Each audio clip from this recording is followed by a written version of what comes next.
Bonjour à tous, j'espère que vous allez bien. On se retrouve dans une vidéo résine. N'oubliez pas de bien vous protéger et de porter tous les EPI recommandés. Dans cette nouvelle vidéo, je vais vous faire une nouvelle création avec toujours la résine époxytable à 5,5. Vous pouvez aussi également utiliser la e-crystal 5,5. Donc ça permet de faire des coulées assez importantes dans des moules qui demandent pas mal de besoin de résine. Donc pour calculer le besoin de résine, vous pouvez aller retrouver la vidéo soit dans la fiche que je vais vous mettre si j'y pense ou dans la playlist SOS Résine, comment calculer le besoin de résine sur la chaîne. Voilà, donc ces résines époxytables permettent de faire des épaisseurs de coulées, des coulées assez importantes en une seule coulée. Voilà, donc moi j'ai fait mes petits calculs de besoin de résine pour tomber pile poil sur mes créations, vous allez le voir. Donc je vais faire deux créations. Il y a ce moule avec les petites mains jointes là que vous aimez bien, que vous trouvez assez joli, qui peut servir de vide-poche, d'objet de décoration. Et avec, je vais faire une autre création, un autre moule, vous allez voir ça au démoulage. Voilà, c'est pour une création, une petite commande qu'on m'a demandé, donc dans des tons comme ça, violet avec des effets irisés. Donc voilà, vous pouvez créer vos propres colorations, vos propres pigmentations en mélangeant les colorants et les pigments. Donc je vous invite toujours à faire des petits tests de coloration pour savoir à peu près les rendus que vous allez avoir. Et voilà, donc amusez-vous, testez, mélangez les colorants, les pigments pour sortir un petit peu des colorations qu'on voit habituellement sur des couleurs uniformes. Voilà, amusez-vous, créez, vous pouvez mélanger avec les colorants, les pigments holographiques, des pigments à effet, les pigments métalliques, les pigments caméléons pour créer vos propres couleurs.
Alors faites attention aussi quand vous faites des grandes coulées comme ça, surtout dans ces moules, dans tous les moules qui ont des petits rebords. Moi je m'étais fait avoir une fois.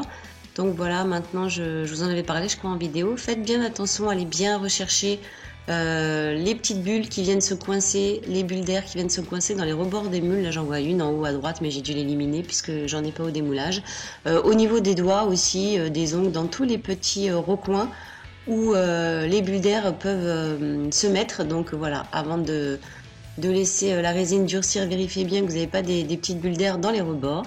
Et puis là, je vais venir couler donc un autre petit moule. C'est un moule buste de femme enceinte. Vous voyez, là, je vais la chercher, la petite bulle. Je ne l'avais pas vue. Voilà, vous voyez, il faut vraiment faire attention. Sinon, après, ça vous fait des petits trous. Et ensuite, il faut faire des petites réparations. Vous avez des trous. Donc, au niveau de la résine, de vos créations. Voilà, donc là je vais couler donc un autre petit moule.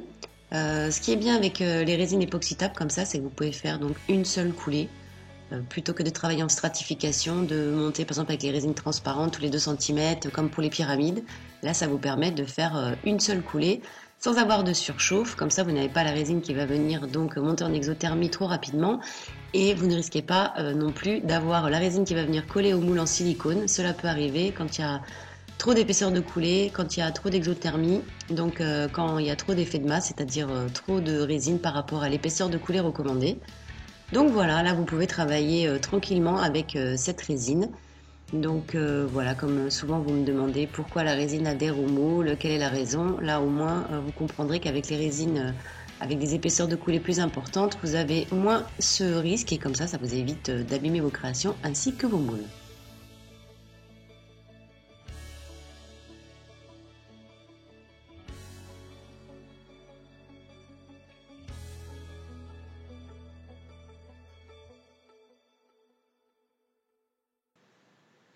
Voilà, donc je termine de remplir ce petit moule buste de femme enceinte, vous voyez, avec le gros ventre, comme ça vous verrez au démoulage ce que ça donne. Donc pour le niveau du calcul de besoin, j'étais vraiment juste, c'est pour ça que généralement quand vous faites vos calculs, je vous demande de rajouter à peu près 1%, quoi, vous multipliez par 1 pour être sûr d'avoir assez de quantité de résine là en venant racler tous les bords des contenants, j'arrive comme ça, donc arriver pile poil aux besoins de résine. Donc voilà, je termine donc de remplir le moule en raclant bien les bords des contenants. Et ensuite, je vais laisser durcir la résine 24 heures. Là, ce sont des créations même avec la résine époxytable en 24 heures selon la température de la pièce. C'est des résines qui ont été coulées cet été. Donc du coup, en 24, vous pouvez même attendre 48 heures pour le démoulage complet. Donc on découvre ensemble le démoulage, les différentes pièces en résine. Donc j'espère que cette vidéo, cette création vous plaira. Voilà, toujours des idées de coloration avec les pigments pour avoir des effets métallisés. Souvent vous me demandez quelle est la différence entre les colorants opaques et les pigments. Donc voilà, les pigments, ça donne une touche métallisée. Il y a plein de mica à l'intérieur. Donc ça donne vraiment des reflets selon la luminosité, la lumière. Voilà, donc je vous montre la création et puis ensuite le démoulage du petit buste.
Voilà donc pour le résultat, donc ces deux petites créations vont être déposées sur un plateau pour voilà une création, c'est pour offrir hein, pour un buste avec les petites mains, c'est un vide-poche avec également le moule avec le petit buste de femme enceinte.